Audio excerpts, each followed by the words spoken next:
Buenas tardes, muchas gracias por la invitación.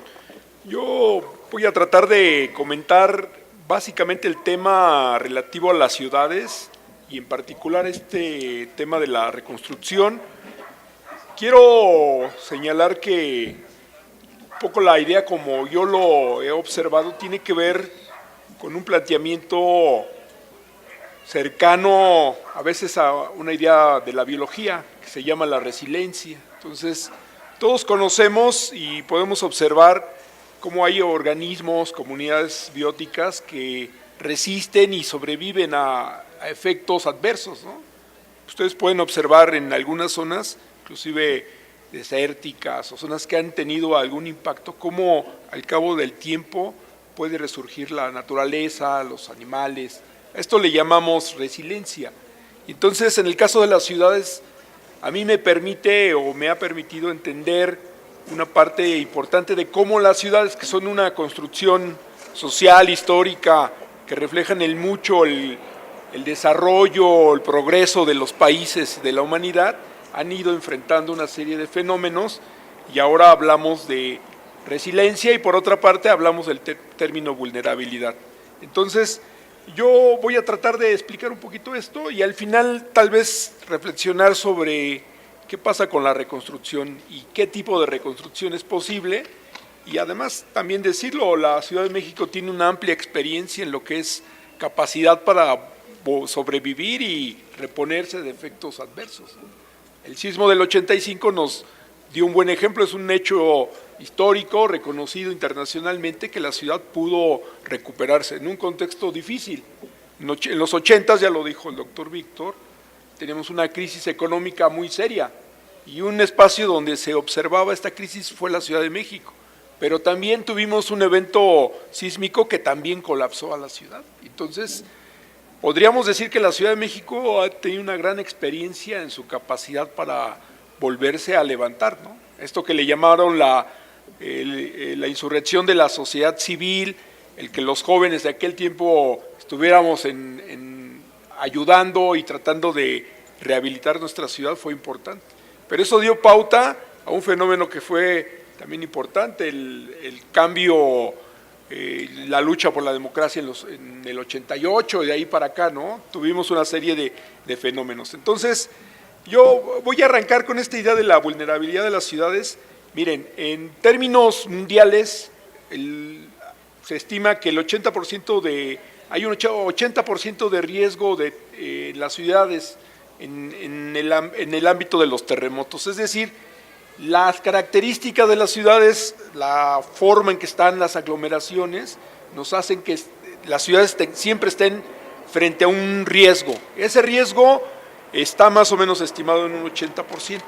Hay estimaciones que los desastres urbanos, por lo menos el dato que yo encontré en el 2011, nos habla han tenido un costo de cerca de 380,000 millones de dólares. Es decir, hay un efecto a partir de la relación entre las actividades, el asentamiento humano y una serie de fenómenos. Fenómenos naturales, ahí hay que agregar los impactos que tiene el cambio climático, que han generado fenómenos novedosos, secuencias de mucho calor, grandes tormentas, ¿sí? El conjunto de residuos que se generan en las ciudades tienen efectos, residuos peligrosos. Hay fenómenos tan graves como la explosión de Chernobyl en la ex Unión Soviética, que generó prácticamente desaparecer una ciudad, se tuvo que aislar. Entonces, las ciudades son un elemento que están sujetos a esto que le llamamos vulnerabilidad. Tiene un costo, el ámbito del terremoto está presente. Podemos decir que las ciudades solamente representan el 3% de la superficie terrestre.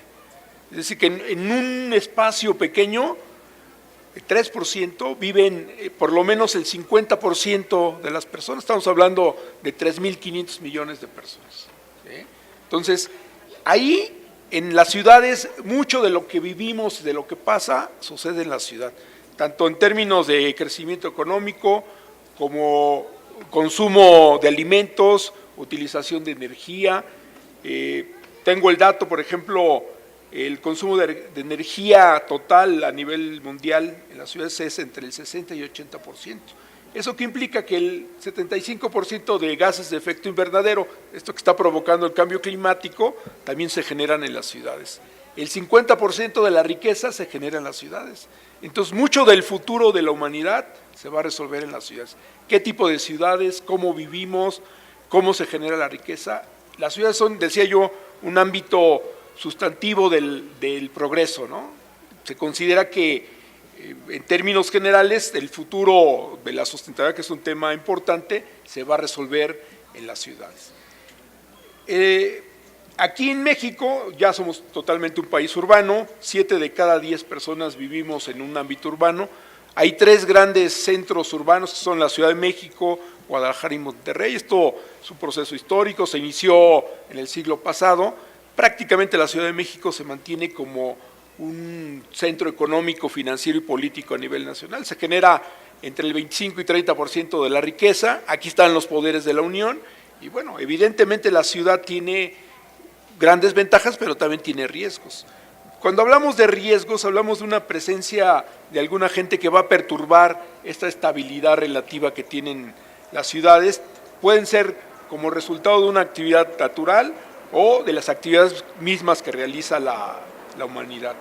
Y decía yo, el término de resiliencia nos permite entender cómo ha sido la evolución de las ciudades y cómo pueden rehabilitarse y reconstruirse de alguna manera a partir de los fenómenos que estamos viviendo. Un fenómeno dramático puede ser, por ejemplo, el cambio del modelo económico. Ha pasado en algunas ciudades, hay ciudades norteamericanas que han perdido todo su dinamismo a partir de la globalización. La ciudad del automóvil Detroit prácticamente quedó desaparecida a partir de que las grandes constructoras de automóviles emigraron a otros países, entre ellos a México. ¿Sí? Entonces, un fenómeno económico puede generar un desastre. Ha habido ciudades que han resurgido. Un caso muy emblemático es, por ejemplo, Nueva York, ¿no? En Nueva York hubo un fenómeno muy fuerte de delincuencia, hubo una serie de medidas y se logró este proceso de resiliencia. Entonces, ¿a qué nos referimos cuando hablamos de resiliencia? A esta capacidad para resistir y recuperarse rápidamente de cualquier peligro.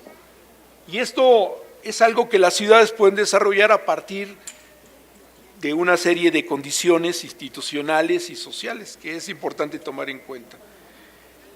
¿Cómo podemos garantizar que las ciudades puedan resistir y recuperarse rápidamente? Esta es una pregunta que desde muchos ámbitos, no solamente desde la psicología, la sociología, la economía, el urbanismo, nos hemos preguntado. ¿Qué condiciones tenemos que tener para que las ciudades puedan resurgir a partir de fenómenos que las van a desestabilizar? Fenómenos como el sismo que acabamos de vivir, o como el sismo del 85, o como resultado de políticas estructurales que modifican la realidad del país y afectan sustantivamente a las ciudades. En la Ciudad de México, eso lo hemos estado revisando durante algún tiempo, no se ha podido, o no se puede decir que sea una ciudad que no tenga dinamismo económico, que no tenga una calidad de vida importante. Los niveles más altos de vida se encuentran aquí en esta ciudad, en particular en la delegación Benito Juárez. El índice de desarrollo humano es de los más altos. Han llegado a compararlo con algunos espacios o países de Europa, de algunos países nórdicos, por la calidad de vida que se alcanza a lograr. Sin embargo, bueno, las ciudades tampoco son uniformes, ¿no? Y son resultado de un proceso histórico.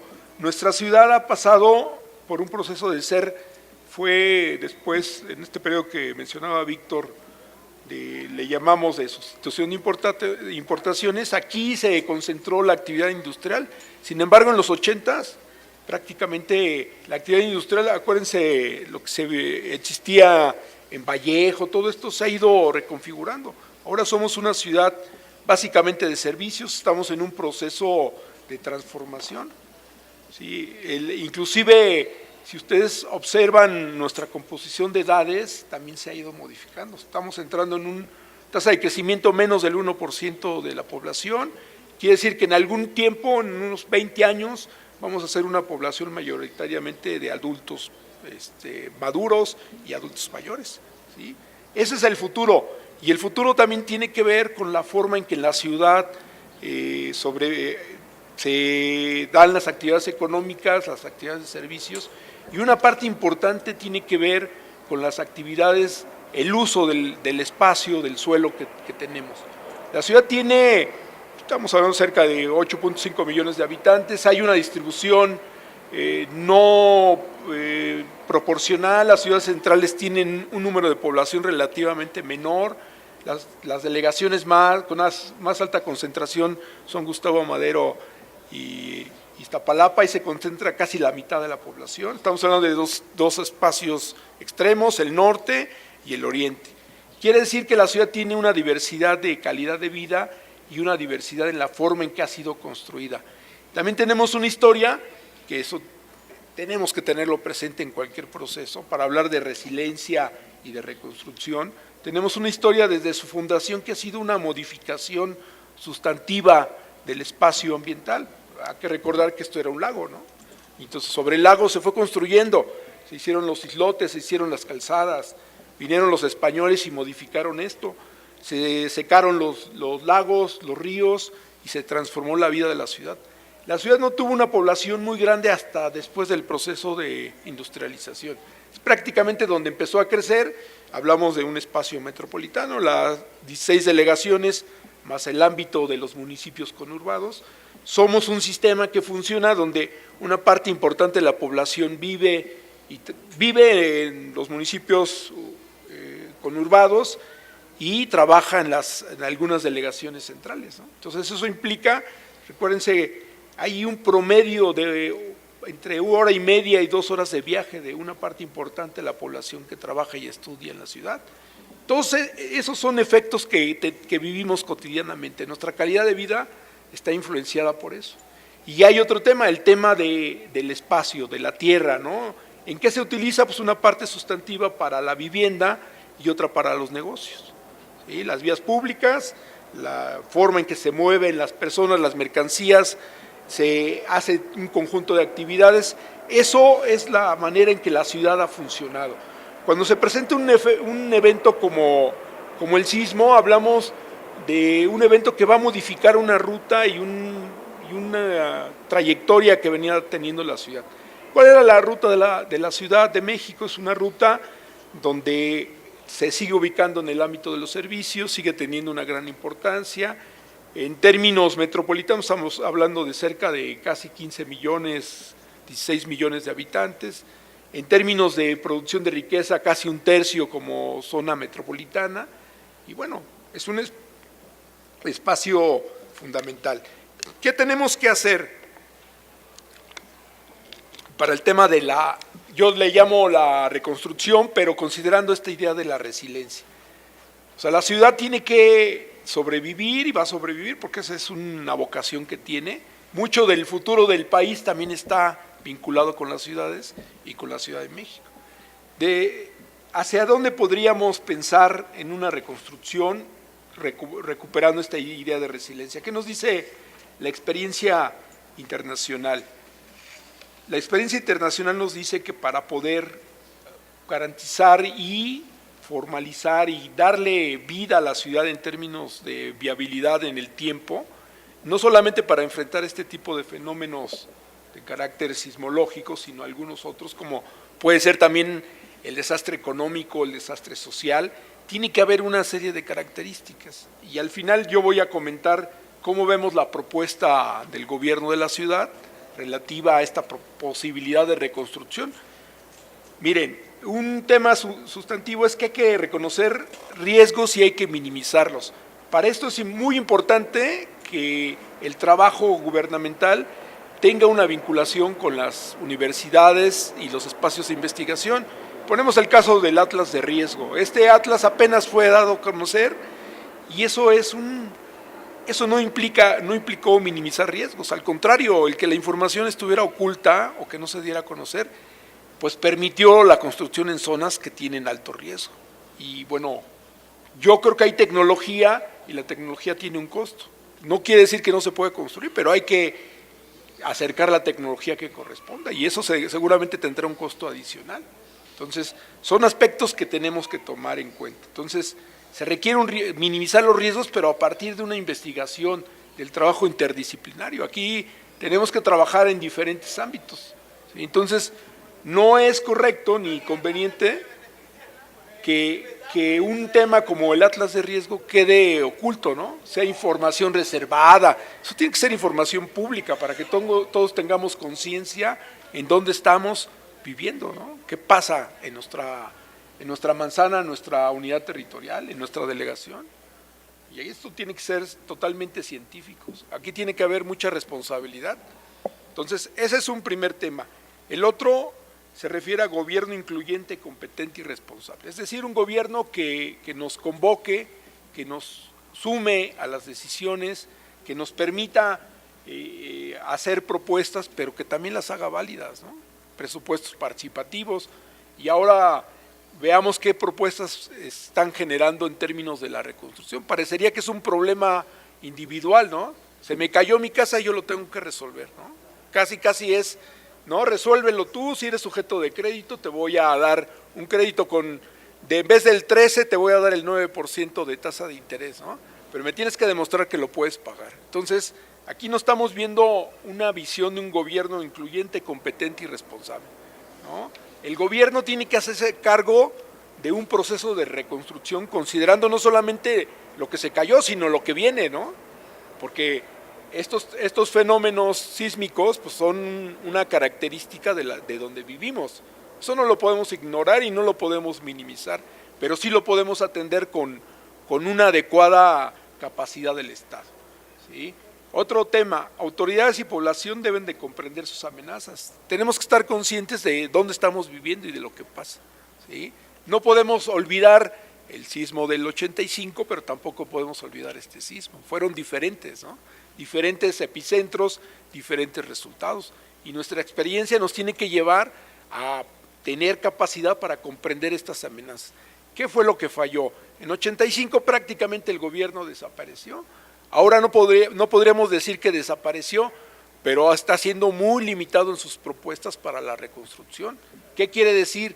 Que no estamos comprendiendo bien el tipo de amenazas, porque hay que reconstruir, pero pensando que tenemos una amenaza permanente y la tenemos que atender. Conocimiento, ciencia, capacidad para estudiarlo nos tiene que permitir hacerlo, ¿sí? Tenemos que contar con ciudadanos empoderados para participar, decidir y planificar. Aquí no se vale que los ciudadanos también tengan la otra cara, ¿no? Yo espero que el gobierno me regale la vivienda y yo me desentiendo de lo que pasa, ¿no? Se requiere un ciudadano que opine, que tenga foros para decir y opinar, para que escuche las propuestas de la academia, para que escuche las propuestas de diferentes ámbitos y sea un ciudadano que tenga esta capacidad, este poder de decisión, porque aquel gobierno que no cumpla, que no sea incluyente, que no sea competente y responsable, pues también tendrá una consecuencia, ¿verdad? Porque el poder que tenemos es que cada 3 años podemos cambiar de partido. Y mientras en la ciudad y en el país no haya ciudadanos, pues va a ser muy difícil no romper estas tendencias, ¿no? Este proceso de simulación, le llamo yo, de reconstrucciones parciales, limitadas, ¿no? Entonces, es muy importante. Hay que implementar estrategias de recuperación y restauración. Y esas estrategias tienen que ver con política pública, con forma de hacer gobierno, de hacerla de manera eficiente, ¿sí? También tenemos que hacer y considerar que la reducción del riesgo en las ciudades es un trabajo en equipo. Es decir, tampoco se puede dejar que el gobierno por sí mismo y solo resuelva todo, ¿no? Entonces, pues ahí el gobierno decide, vamos a reconstruir. No, eso no nos permite. Hay que hacer que el gobierno tome en cuenta a los sectores, a los ciudadanos, a los grupos comunitarios, al sector privado, a la sociedad civil, a las mismas instancias parlamentarias. Se requieren que las leyes realmente no sean documentos muertos, ¿no? Que estén guardados ahí, que todo el mundo diga, bueno, pues está muy bonita la ley, pero no tiene aplicación. Aquí hay temas sustantivos, ley de protección civil, la ley de desarrollo urbano, los programas de desarrollo urbano, los programas de desarrollo parcial. Todos esos instrumentos normativos tienen que ser vigentes y tienen que ser aplicables, no letra muerta. Seguramente ustedes conocen los casos, lo hemos vivido los últimos años, la especulación inmobiliaria ha llevado a romper toda esta normatividad que se fue creando. ¿Por qué se desarrolló esta normatividad? Miren, en 85 la Ciudad de México prácticamente era una instancia del gobierno, tenía un regente, no se elegía prácticamente a nadie. Nosotros al votar, los que votaban en esa época, al votar por el presidente, votaban por el regente y por los 16 delegados. Después del 85, en 88, tuvimos la primera asamblea de representantes y ahí empezó el ámbito normativo. Y una preocupación sustantiva del ámbito legislativo fue la creación de leyes que tuvieran que responder a lo que se había vivido. Y teníamos reciente el 85.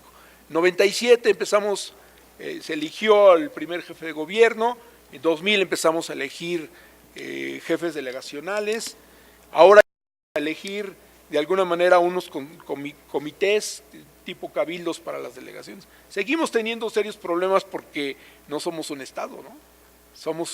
Seguimos siendo la sede. Se requiere que estas autoridades parlamentarias respondan más a las necesidades de la ciudad que a sus ámbitos de decisión de partido, ¿no? Están pensando, mi experiencia me dice que las últimas legislaturas están más pensando en cómo mantener el poder que en garantizar leyes que sirvan. Y ese es un problema. No vamos a poder reducir el riesgo para la ciudadanía y para la ciudad si nuestros legisladores están pensando en otra cosa, ¿sí? Es muy importante. Yo quiero decir también que en la parte de la discusión internacional sobre la ciudad se han generado documentos importantes que nos hablan de lo que ahora se puede concebir como una ciudad, como un espacio de vida, de calidad de vida, donde viven ciudadanos, personas, donde tienen que generar una serie de condiciones. A nivel internacional existe la Carta Mundial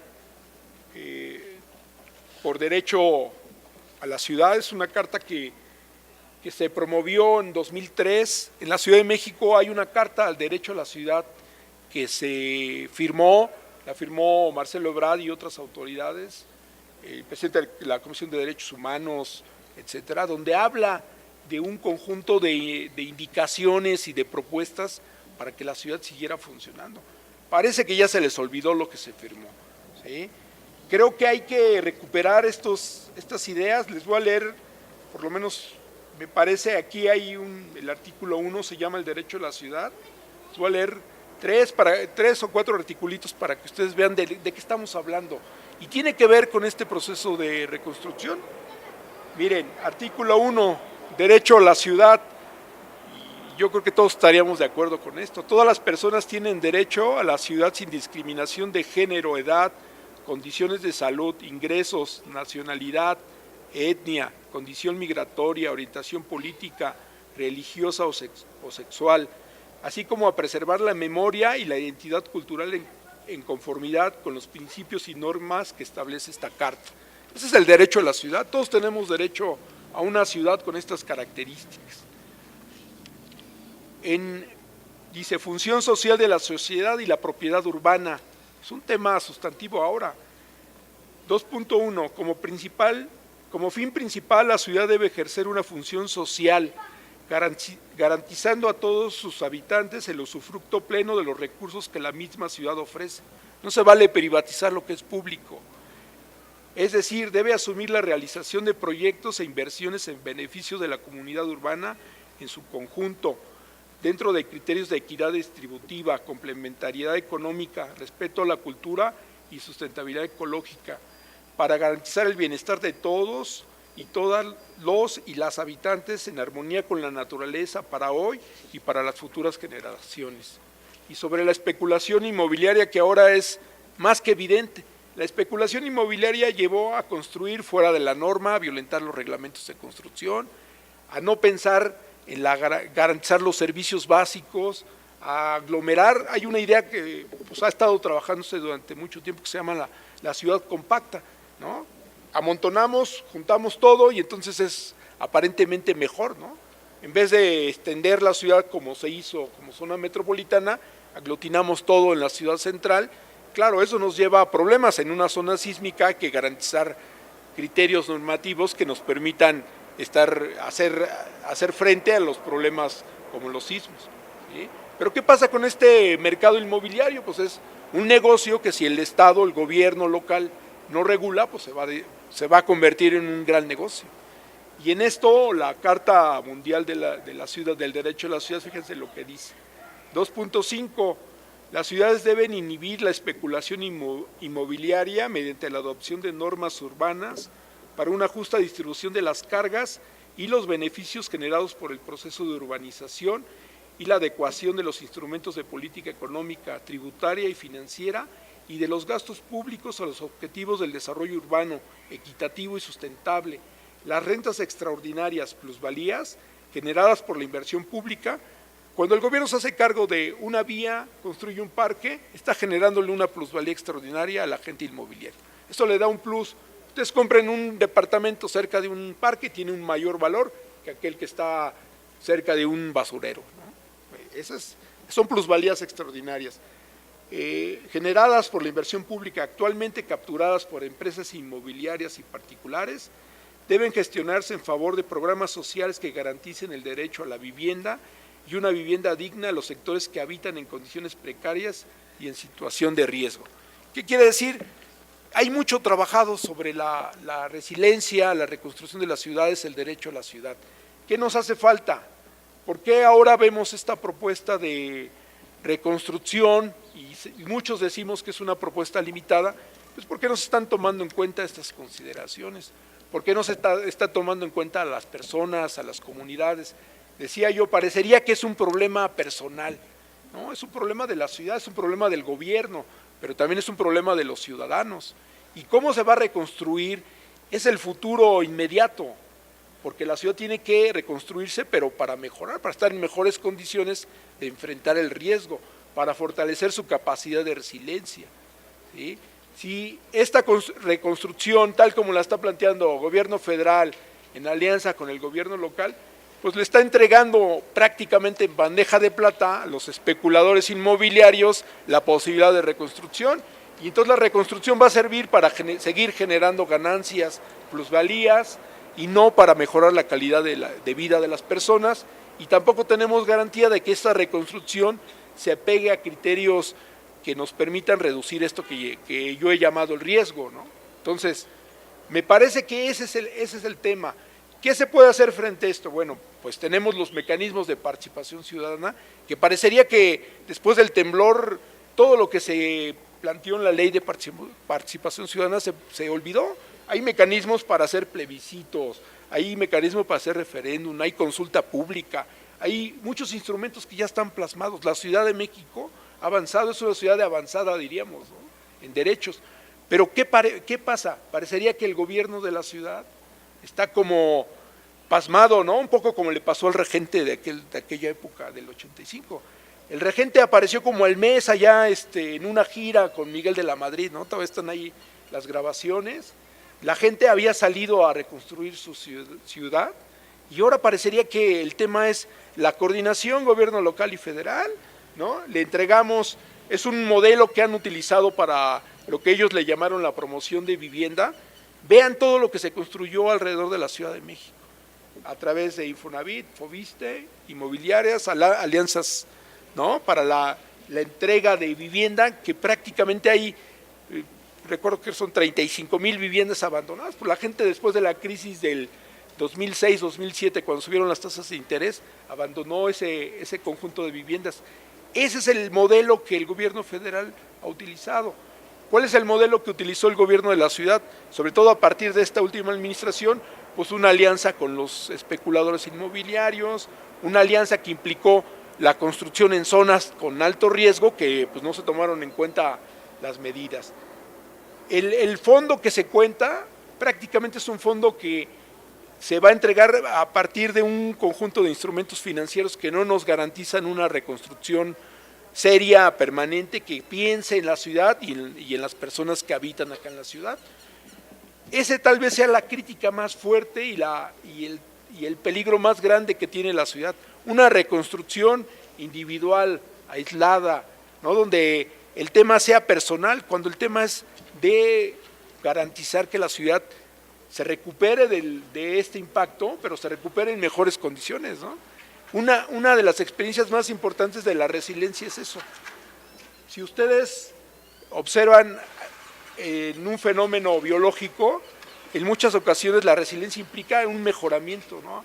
Hay ejercicios de resiliencia de espacios donde después de estos procesos dramáticos, complicados, la calidad de vida, el nivel de desarrollo y la forma en que vive la gente, pues está cercano a lo que dice la Carta Mundial del Derecho a la Ciudad.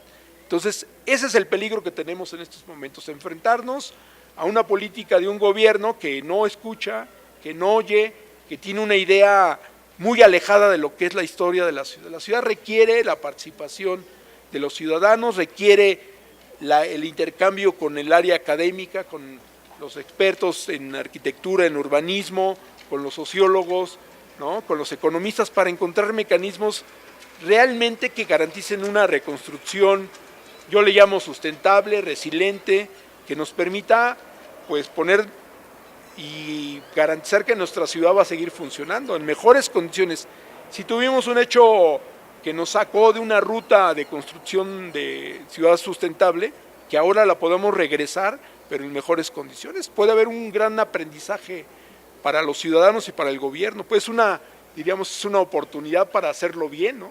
Si se nos cayó un edificio es para volver a valorar si es viable mantener ese espacio ahí o buscar otro tipo de ordenamiento territorial y ambiental. Ese es el reto que tenemos, pero no solamente es un reto del gobierno, es un reto también de los ciudadanos y de los gobernantes en los tres niveles, diría yo: gobierno federal, gobierno de la Ciudad de México y también los gobiernos delegacionales, porque también tienen una responsabilidad importante.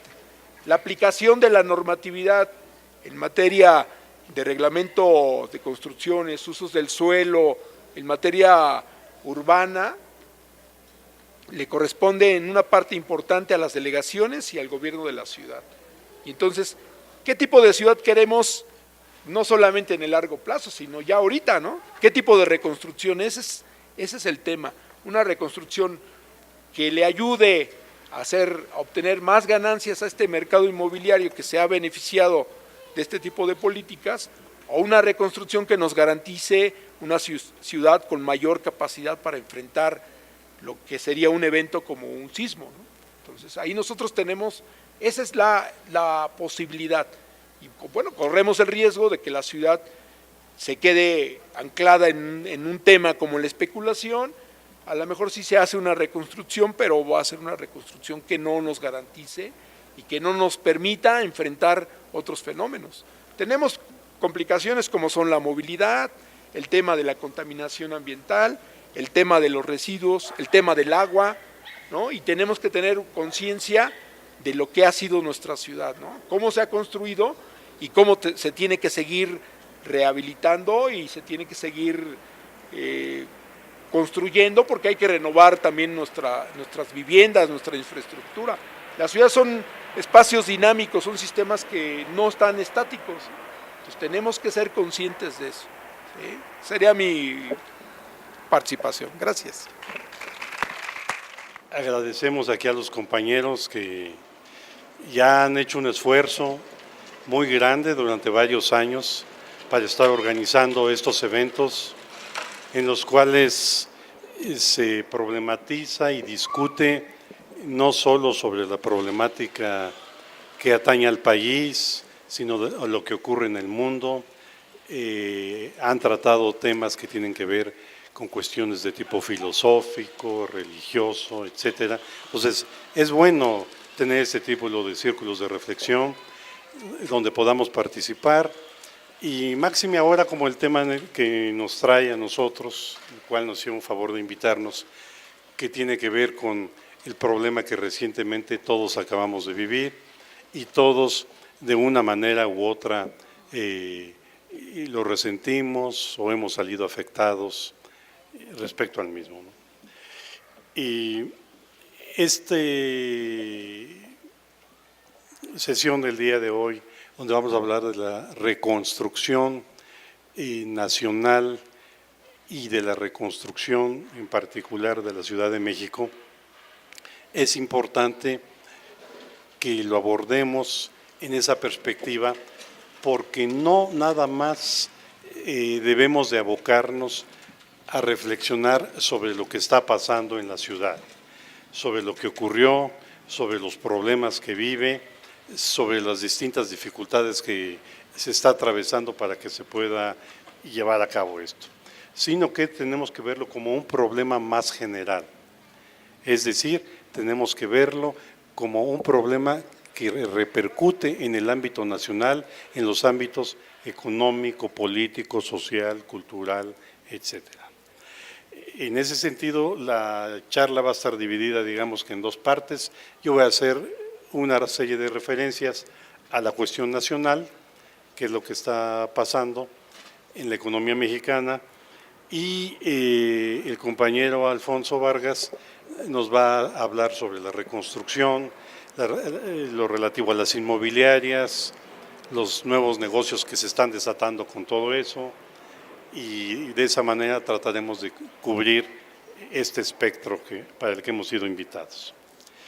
Bien, estos sismos que ocurrieron ahora y que para muchos de ustedes que sean de un poquito más edad, recordarán los sismos del 85, en el caso particular de un servidor que yo vivía en Tlatelolco y me tocó el del 85, entonces bueno, ahora sí que tengo experiencia en eso y de lo que pasó.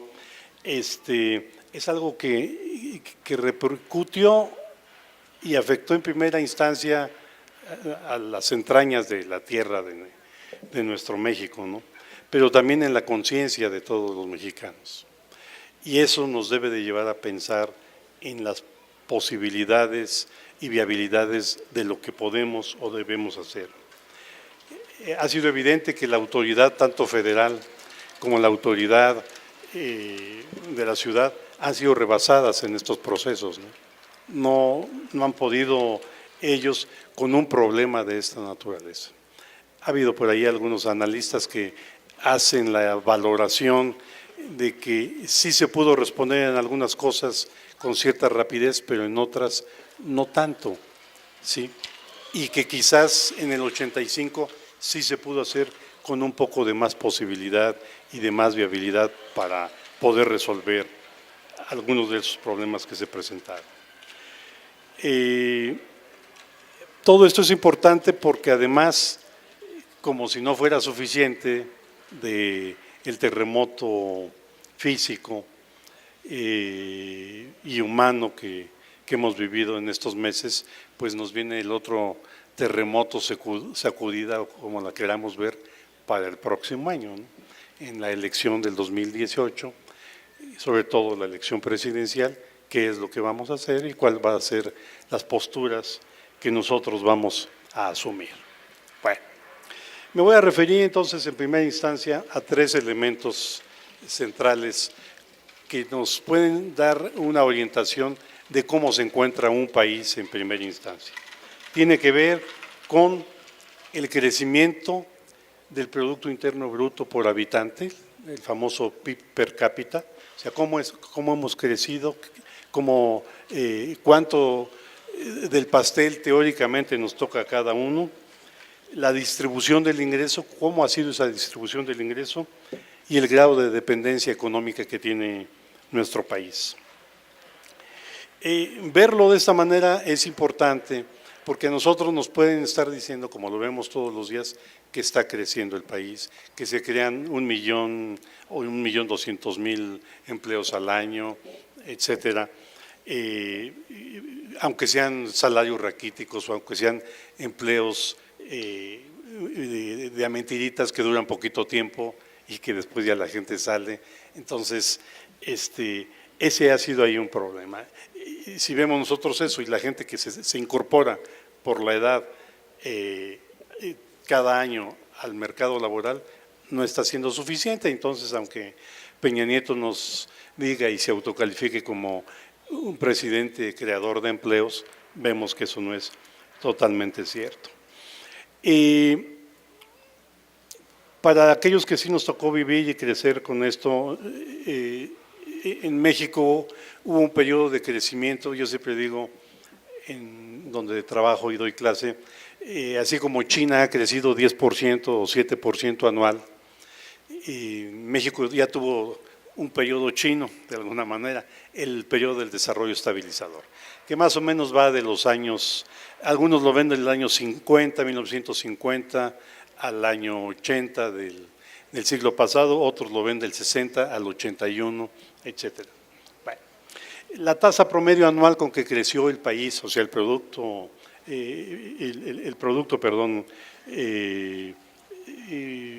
interno, el Producto Interno Bruto en general, creció más o menos a un 7% anual. ¿Sí? Fíjense, 7% anual. Ya lo que hiciéramos ahorita para las generaciones jóvenes no tienen ni idea de qué es eso, ¿no? Ellos ya crecieron, nacieron y han crecido con crecimientos del 2, 3% y creen que eso es lo normal. Pero no, o sea, este país ha crecido. Todo lo que hay en este país hoy día se debe mucho al crecimiento anterior de lo que se pudo gestar, a cuando solamente trabajaban nuestros papás y las mamás nos ponían, ¿a qué se dedica su mamá? Pues uno ponía ama de casa, ¿no? Ahora, qué bueno que se integren al trabajo y que hagan otras cosas, pero es que alcanzaba el recurso y la gente podía dedicarse a otras cosas. Hoy no es posible, ¿no? Con un solo salario vivir no es factible. Entonces, el Producto Interno Bruto por habitante en ese periodo 60-81 creció 6.7%, y en lo que va del periodo llamado neoliberal, que todos ustedes conocen, que han visto de qué manera se ha comportado y demás, se ha crecido del 82 al 2016, de 1982 al 2016, en 0.6%. Eso es en lo que se ha crecido. Entonces, ahí tenemos nosotros un problema.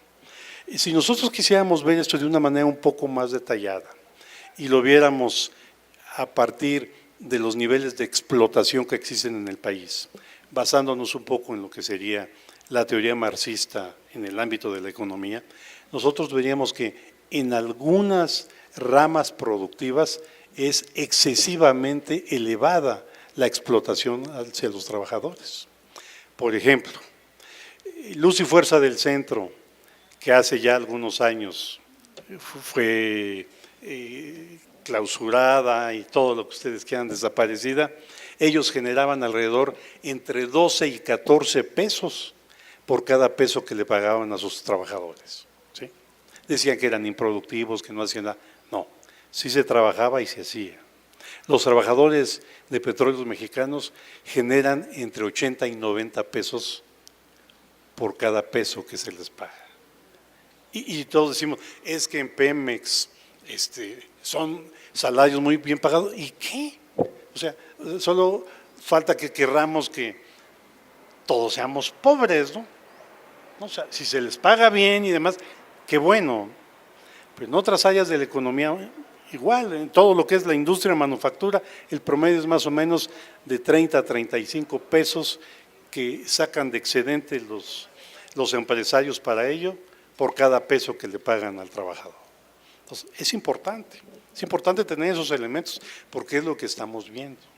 Y es importante sobre todo para los que se dedican a hacer política y quieren administrar este país, que también se tenga en consideración eso en términos de pensar en una reforma fiscal que afecte los ingresos de los empresarios y no que nos afecte a todos. Por demás, muchos de los que están aquí y que tienen la suerte de trabajar son, como un servidor, como compañero, causantes cautivos. A nosotros ya nos descuentan, nosotros no, y además todavía tenemos que hacer una declaración a fin de año, ¿no? ¿Sí?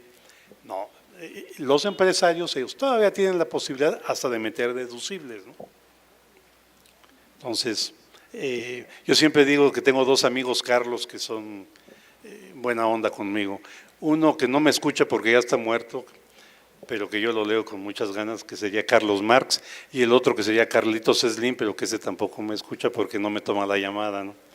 Pero Carlitos Slim paga aproximadamente un 3-4% de impuestos, porque todo lo demás tiene deducibles, sus fundaciones, y luego todavía a fin de año mete su recurso para que le regresen impuestos, ¿sí? cosa que muchos de nosotros no podemos, y si lo queremos hacer, luego nos quieren hacer una auditoría, vamos a ver que muchos de sus ingresos no está justificado cabalmente. Entonces, bueno, ahí hay un problema, ahí hay una desigualdad, se tiene que ver cómo se abate. Otro aspecto es la distribución del ingreso. El INEGI cambió la metodología a partir de que hubo un cambio, que salió Soho, que trabajaba con Fox, y entró otro, un agente de las confianzas de MID, yo le digo MEADE porque así se escribe, no porque sea un insulto, pero así dice, ¿no? MEADE, entonces, si es MEADE, pues MEADE. Esperemos que no nos toque porque a lo mejor, quién sabe. Entonces,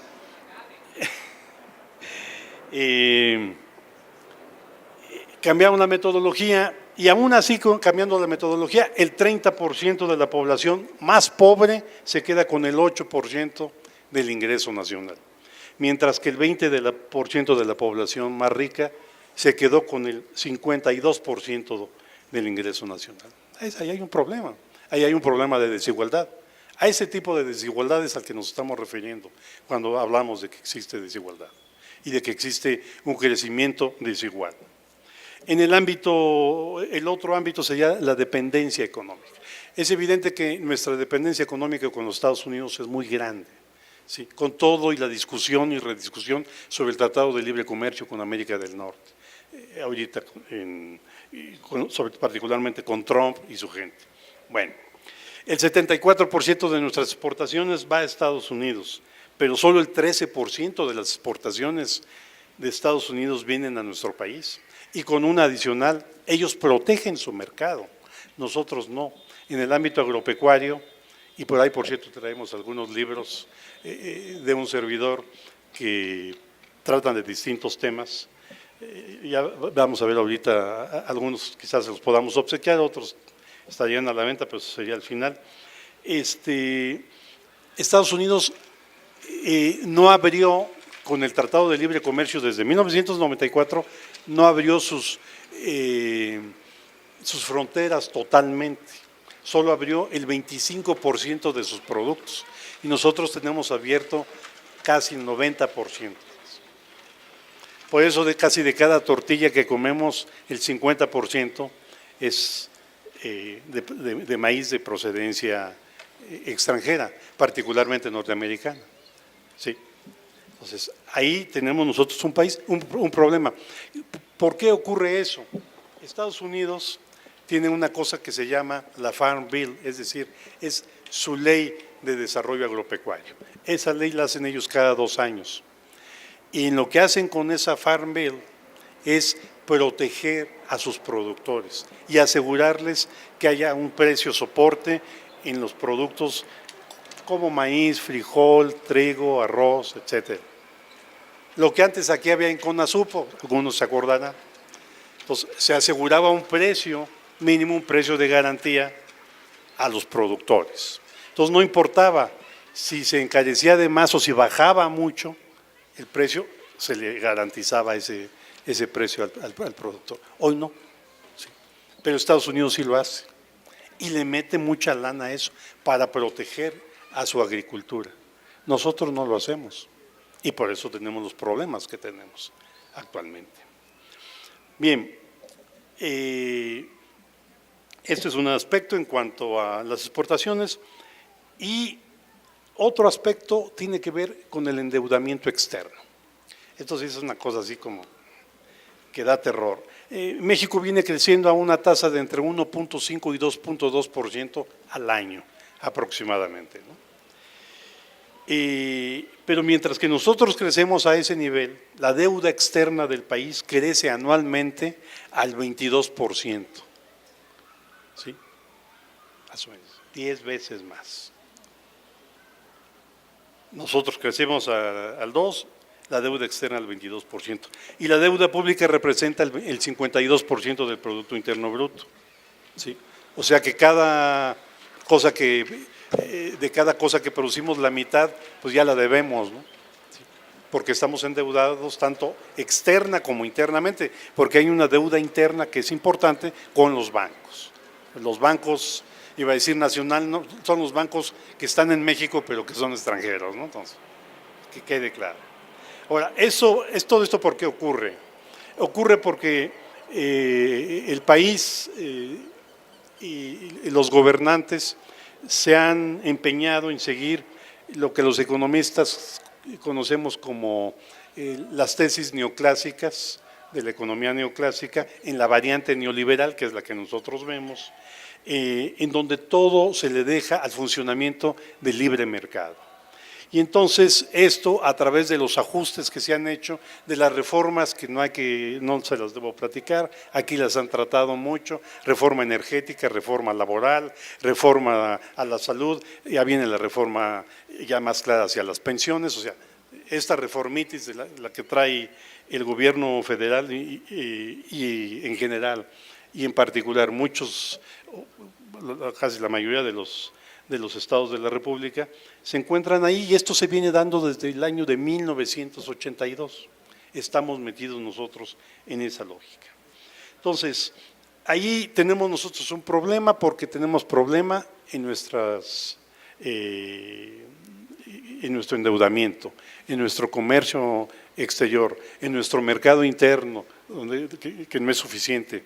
Y no es suficiente, no lo podemos cubrir porque los salarios son bajos. Si los salarios son bajos, es que la distribución del ingreso ha sido baja, hay pocos empleos, hay una gran masa de gente que quiere trabajar, abaten los empleos y no hay problema. No aceptas tanto, está bien, ahí hay otra persona, hay un montón que pueden querer entrar a trabajar.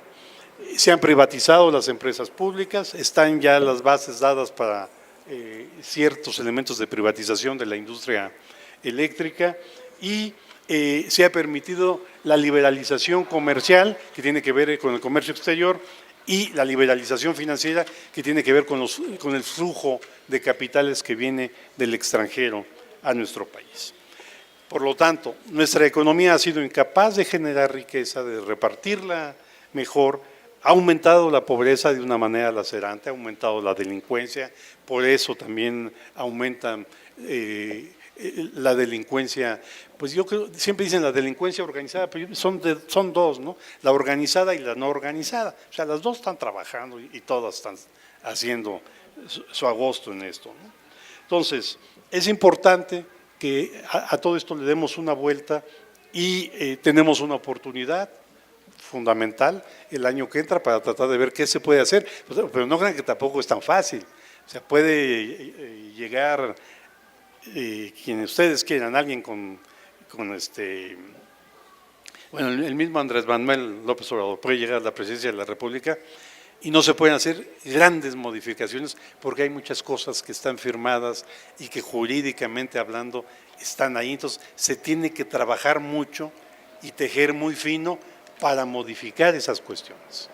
Entonces, hay que ver, por ejemplo, ahorita con el Tratado de Libre Comercio, sigue empeñado un sector del gobierno federal en que sigamos con Estados Unidos y Canadá, cuando Estados Unidos, la India y otros países nos dicen, perdón, cuando Rusia, India, nos dicen, acá estamos nosotros, cuando quieran, China, vamos a comercializar, no tenemos problema, pero ahí hay una dificultad.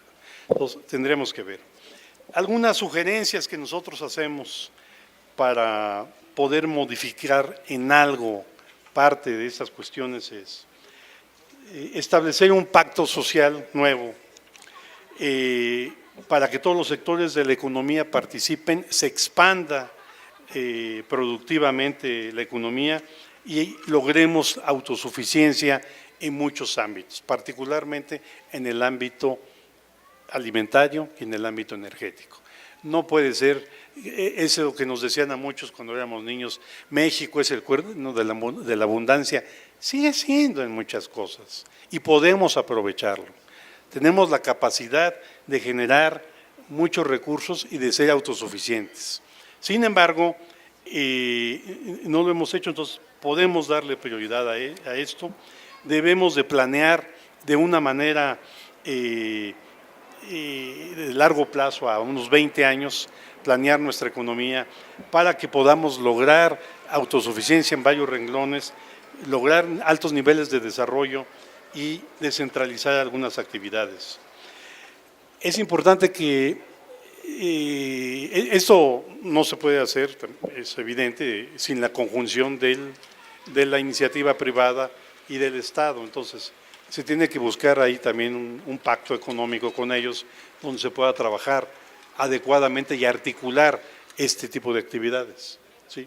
En ese sentido, sí sería importante que del total del ahorro nacional que tiene el país se canalice una cantidad importante a la inversión productiva. China pudo crecer 10 años a tasas del 10% anual porque del total del Producto Interno Bruto ella invertía el 50%. Imagínense. Entonces, ¿qué pasó con eso? Que China pudo tener otra China en pocos años, ¿sí? Nosotros no. Nosotros lo más que invertimos es entre un 18 y 20% del Producto Interno Bruto. Entonces, es importante que por lo menos lleguemos a un nivel de un 30-35%, si es que queremos salir del bache o del socavón, vamos actualizando términos económicos en el que nos encontramos. La distribución del ingreso se necesitan salarios dignos y decentes. Eso lo ha planteado la Organización Internacional del Trabajo desde hace mucho tiempo. No los tenemos. Los mismos empresarios están diciendo que subamos ahorita el salario mínimo a 90 y tantos pesos, casi 100. ¿Sí? Pero la autoridad dice, no, todavía no. ¿Cómo? Cuando que en realidad lo que les afecta a las empresas en términos salariales es muy pequeño. En medianas y grandes empresas el salario viene a representar entre un 4 y 6% de los costos. Entonces es muy poco, en realidad. Si ustedes le aumentan eso un 50%, va a ser menos de un 2% en términos reales. Entonces, eso podría hacerse. Evidentemente, estos salarios tienen que ir acompañados con el empleo correspondiente.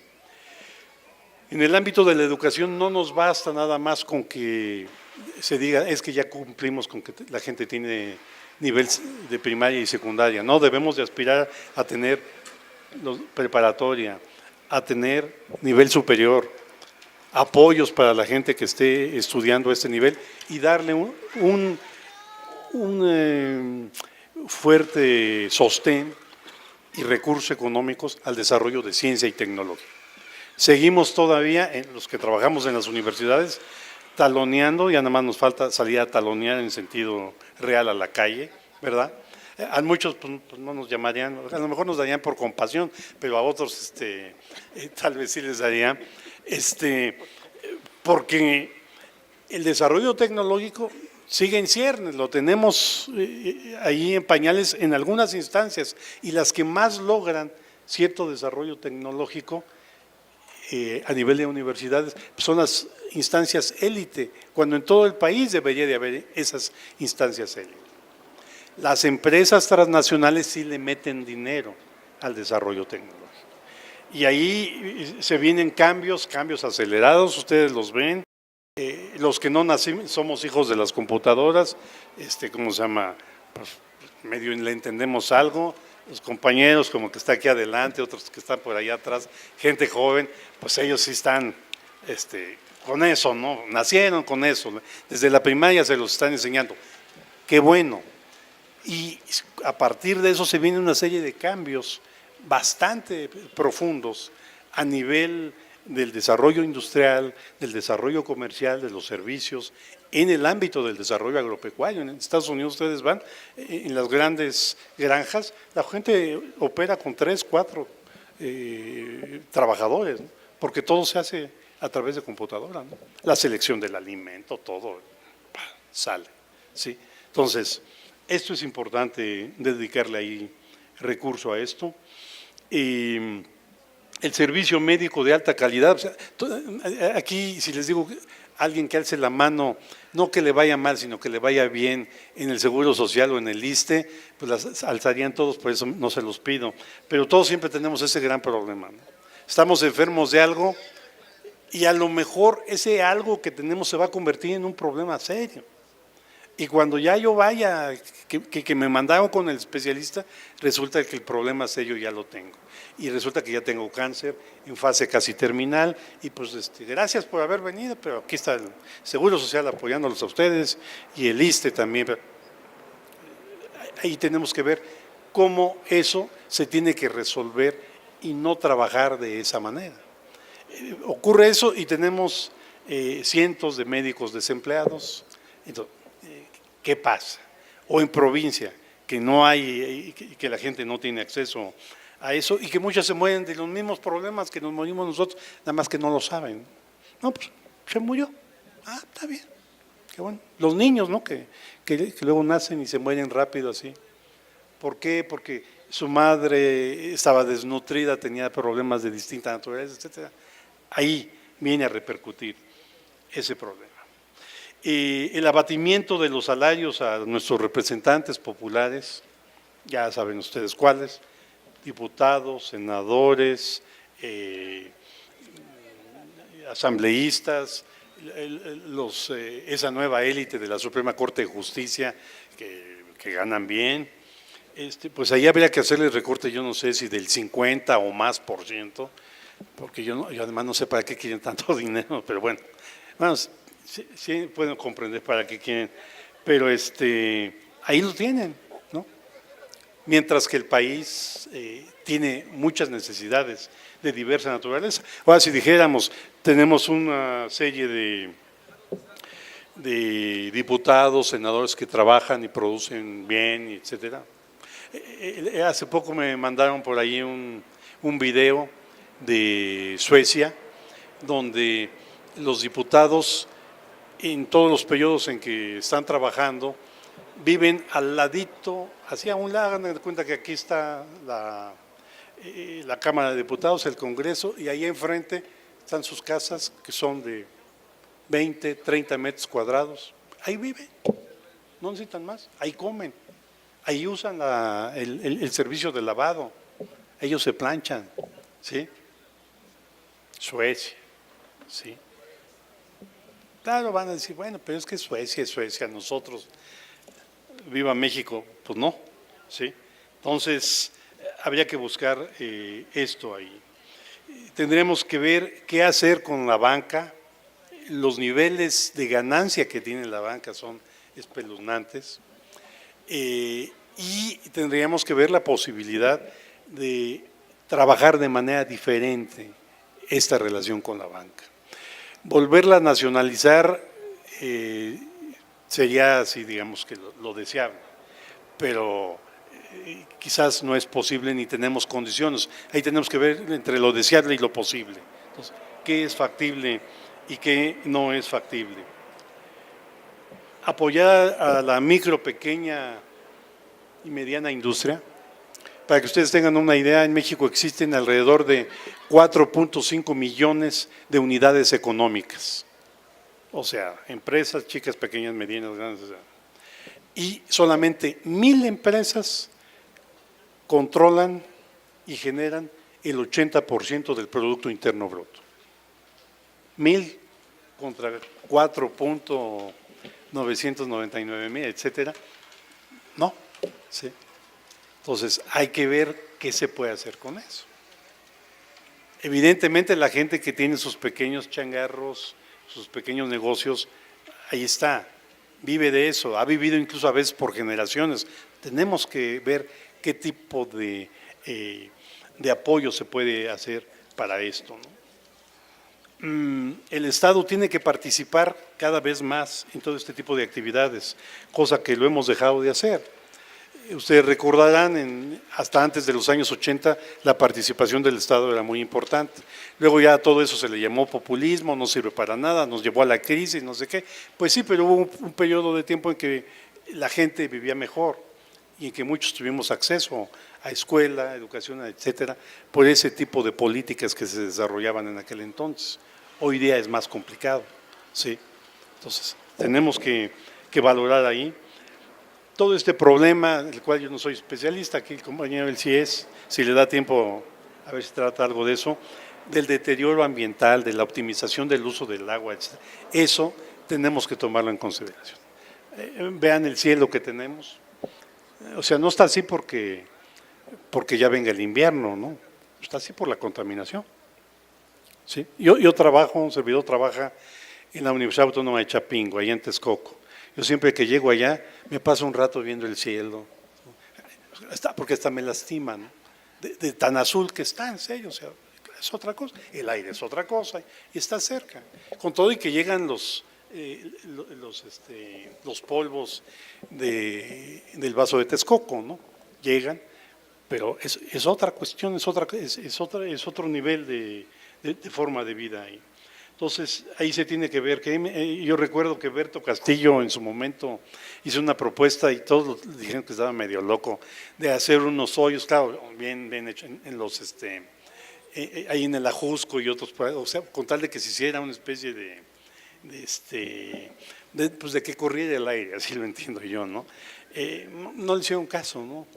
Su famoso invento de la tridilosa para la construcción, tampoco le hicieron caso, y ahí está el edificio de lo que es el Hotel de México, que se hizo hace muchos años y ahí sigue de pie, ¿no? No sé cuántos pisos tenga ese edificio, pero él contaba en sus memorias que cuando estaba preso en Lecumberri, quién sabe, yo creo que a propósito lo han de haber puesto en una crujía donde desde ahí podía ver la torre del Hotel de México, ¿no? Entonces decía, bueno, ahí está mi obra, ¿no? Pero se hizo eso. En las escuelas, en las facultades de ingeniería, les enseñan lo del uso de la tridilosa, pero muy de pasadita, no como algo importante. Claro, se ahorra mucho dinero con eso y demás. Quizás no le conviene a la industria de la construcción hacerlo. Entonces ahí volvemos. Hay intereses económicos para este tipo de cuestiones. Entonces, todo lo otro, la reforma energética, todas las otras reformas, se tendrían que buscar cómo ir abatiéndolas o quitándoles algunos elementos, ¿sí? Porque insisto, hay cosas que como están muy firmadas, muy amarradas, no es tan fácil poderlo hacer. En todo esto estamos nosotros, cada uno de ustedes, como personas, como sujetos, que todos estamos buscando lo mismo, un cambio social, un desarrollo social, donde estemos mejor, donde podamos ser felices, ¿sí? O sea, así suena trillado, pero bueno, pues busco eso. Si no, ¿para qué estoy aquí? ¿Para sufrir? No, bueno, pues mejor me meto a un monasterio y agarro el silicio y yo solito me estoy dando, ¿no? Hasta donde aguante. No estamos para eso. Tenemos la posibilidad de modificar y en nosotros está la posibilidad de eso. Y está la posibilidad de que haya instituciones fuertes, públicas, instituciones sociales, privadas, con marcos regulatorios, que muchas de nuestras actividades económicas están desreguladas y eso posibilita que hagan lo que quieran. Vean, ahorita mucho de lo que pasó ocurrió en muchos lugares nuevos, donde se acaban, gente que estrenó su departamento hace 6 meses, hace un año, se cayeron. Afectamos los mantos freáticos, afectamos muchas cosas, pero eso no le importa al capital inmobiliario. Eso es importante, hay que tenerlo muy en consideración. Al capital, al capitalista, a mi amigo Carlitos Slim, no les importa lo que le pase a los demás, ¿no? Les importan a ellos sus utilidades. Eso requeriría entonces el cambio de un modelo de desarrollo. Fíjense qué chistoso, el año pasado, que anduvo por aquí Carlos Salinas, dijo, el neoliberalismo no fue la solución que se esperaba, él lo dijo, ¿sí? No, imagínense, o sea, ya para que lo diga él, pues ya que más, ya sale sobrando lo que yo pueda decirle. Entonces, imagínense, ¿no? Pero bueno, toca a nosotros tomar todo esto en control y orientación de lo que nosotros queremos hacer. Vienen tiempos muy difíciles, sí se ve con probabilidad agudización de problemas a nivel nacional, a nivel internacional, los asomos de una posible guerra, no como la Primera o Segunda Guerra Mundial, sino de otra naturaleza, están ahí presentes. Tenemos que ser muy claros en contra de eso atenta contra el mismo ser humano como especie, pero pues nosotros está en nuestras manos poder hacer eso.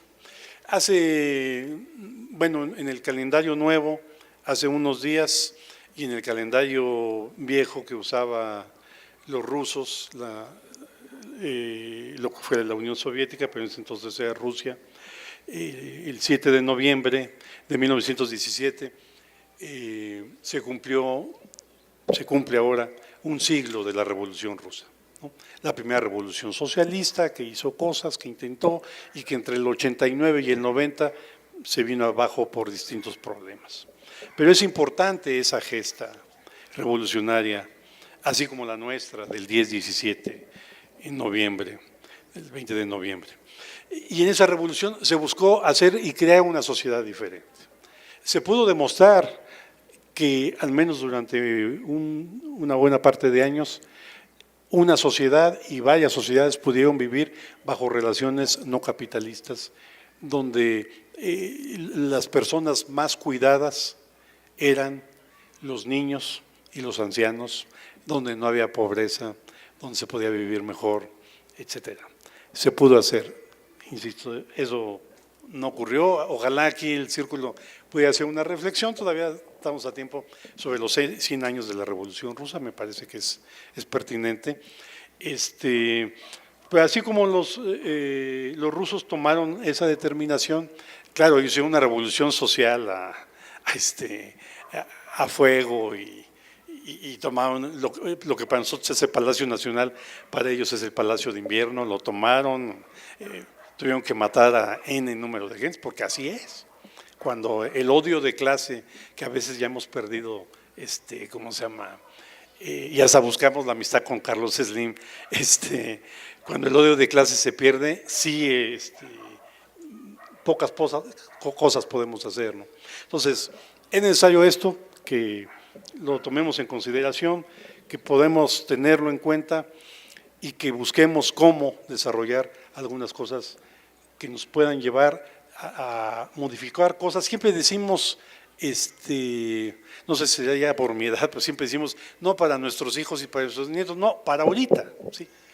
No hay que esperar, es para ahorita y para las generaciones que vienen atrás, que creo que podemos hacer ahí algunas cosas. Sería todo, muchas gracias.